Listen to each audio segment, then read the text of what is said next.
And welcome back to the latest episode of the Silly Ghost channel. I'm your host, the Silly Ghost, and today we will be looking at the Jeffrey Epstein saga.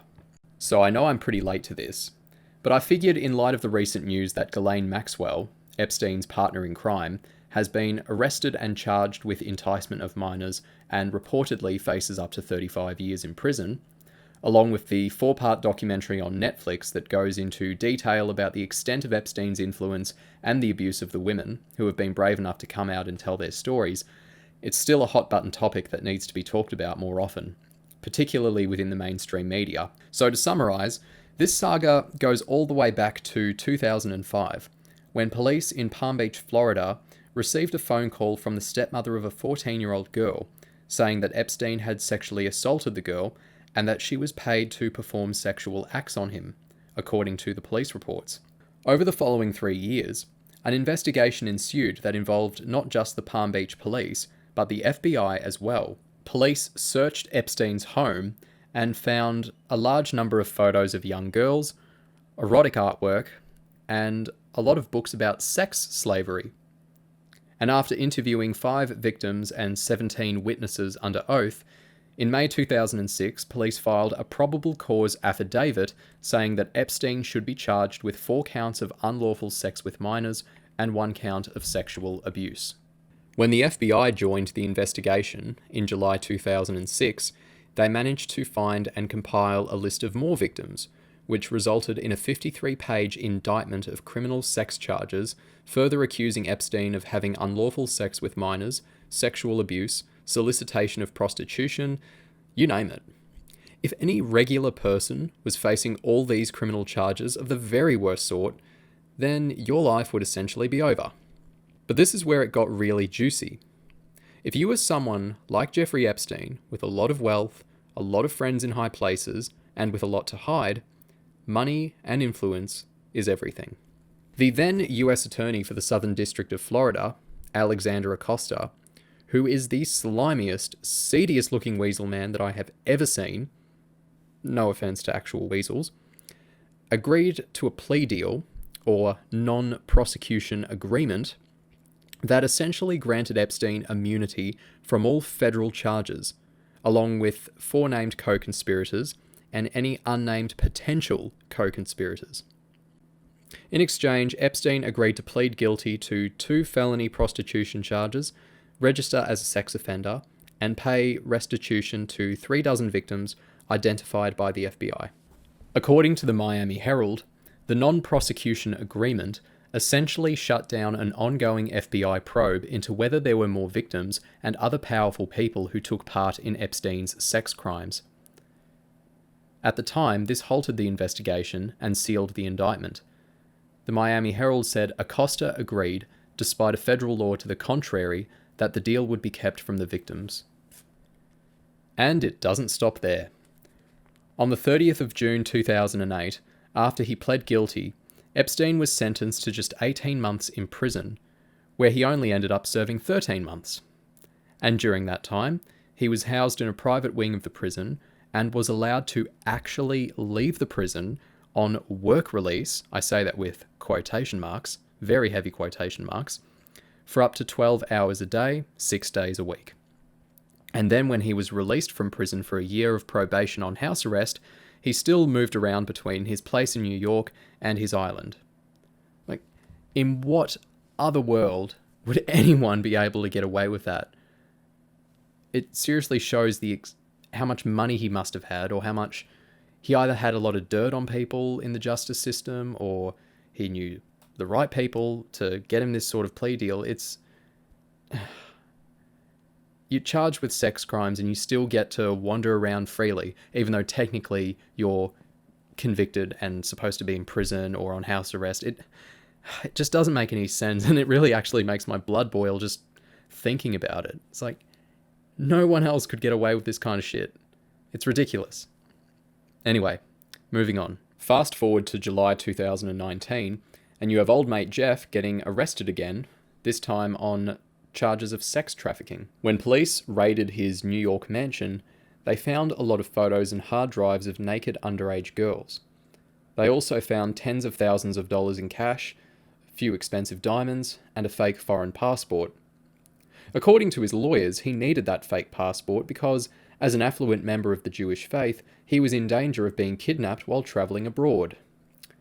Right. Certainly wasn't kidnapped while he was travelling around and supposed to be in jail, but anyway. And in the documentary on Netflix, it was mentioned that police also found a room with a lot of security monitors connected to cameras throughout the mansion, particularly in the bedrooms.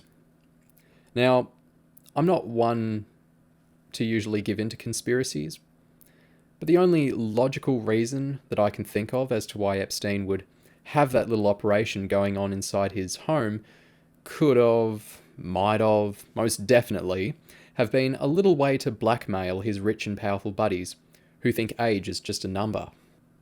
Using girls that Epstein trafficked in, of course. And so, after Jeffrey's application for bail, which started at $100 million, and to be put on house arrest at his mansion while awaiting trial, was summarily denied, he was sent to the Slammer, where he would await trial for sentencing on sex trafficking charges. And as you can imagine, pedophiles are not very popular in prison, so of course there was always a high probability that he would be killed in prison by another inmate, which on the 23rd of July, Epstein was reportedly assaulted by his cellmate, but then it was deemed an apparent suicide attempt, and then he was put on suicide watch. So something sus happened there, a lot of speculation surrounding that, but it all came to a head on the 10th of August, where he allegedly killed himself by hanging. How convenient. I mean, it's easy to think that at first glance, but when you find out the fact that the two security cameras pointed at his cell just happened to both be malfunctioning, and that the prison guards were asleep for 3 hours, reportedly, it just leaves one wondering how convenient. Just how convenient that the cameras were conveniently malfunctioning and the prison guards were conveniently asleep while Epstein killed himself, allegedly. To make matters even more suspicious, after an official medical examination deemed Epstein's death suicide by hanging, allegedly by using a sheet from his cell bed, Epstein's brother hired New York's best forensic pathologist to do his own diagnosis, where this pathologist concluded that the injuries on Epstein's neck were not consistent with that of a hanging, more like strangulation by hand. Allegedly. Now let's talk about who Epstein hung out with, or at the very least associated with, from time to time, particularly with the likes of Prince Andrew, Bill Clinton, and Donald Trump. There is the now infamous 2001 photo, taken by Epstein, of Prince Andrew with one of the victims who have come forward, Virginia Roberts Giuffre, if I'm pronouncing that last name correctly, with Ghislaine Maxwell in the background. Now, once that photo was leaked, Prince Andrew went on to have this train wreck of an interview on BBC, where he basically denied ever knowing Epstein or Virginia Roberts and was rightfully called out on it, saying, "Mate, don't bullshit us. Look at all the evidence. There's a photo of you with the girl, with Ghislaine Maxwell in the background, and you claim you didn't know Epstein that well? Or you've never met this Virginia Roberts?" And one of the most laughable claims that he made during that interview was that on the day that that photo was taken, and the same day that he had sex with her after that photo was taken, on the 10th of March 2001, was that he was at a pizza restaurant on that specific day. Now, I don't know about you, but does everyone listening remember where they were or what they were doing on the 10th of March 2001, 19 years ago? Yeah, I didn't think so. So I call bullshit on that. I mean, the photo's right there. It was taken on that day. He's there with the girl. So I don't know why he kept denying that he ever knew the chick. But hey, you can. Some people just don't like to admit when they're busted, I guess. But since then, he's more or less been shunned by the royal family and so far hasn't cooperated with investigators. So there you go. Then there is Bill Clinton, who claims he never knew Epstein that well, and that he never flew on Epstein's private plane, the Lolita Express, to Epstein's private island, even though there were old passenger flight records on that trip show that he flew on Epstein's plane at least 26 times, and 5 of those flights had none of his Secret Service detail with him. So, interesting. He didn't want his Secret Service guys to be in the same room while he... I don't know. What do you think? Well, given Bill Clinton's history, in particular the Monica Lewinsky scandal, and it doesn't seem so far-fetched, does it? And then you have Donald Trump, who claims he hadn't seen or spoken to Epstein in 15 years. I did hear about a story of how Trump kicked Epstein out of his resort for certain behaviour. All you have to do is have a look at this comment from Trump that I'm sure he wishes he now never uttered. I've known Jeff for 15 years. Terrific guy. He's a lot of fun to be with. It is even said that he likes beautiful women as much as I do, and many of them are on the younger side. There you have it. Quite a checkered history there, as I do say so myself. I think a lot of people are going into damage control over this, because other people that Epstein associated with was none other than Harvey Weinstein.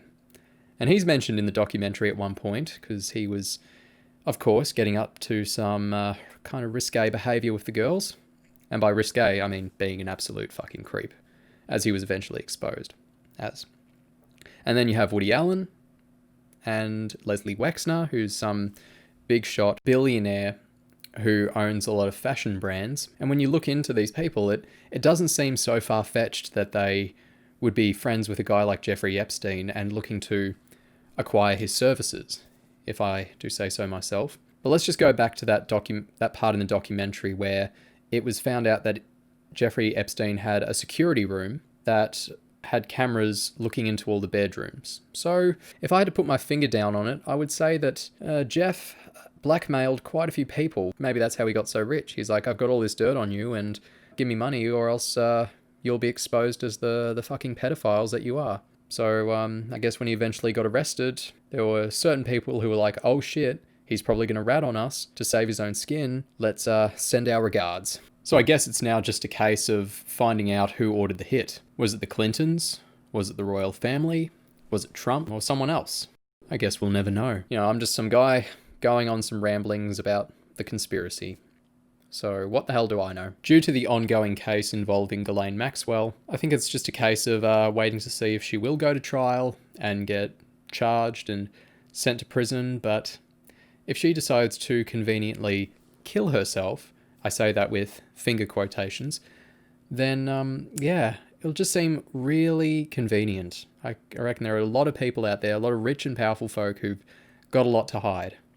And I'm sure they have the means and the money to make sure certain secrets don't see the light of day. Will we need Agent 47 to get back out there?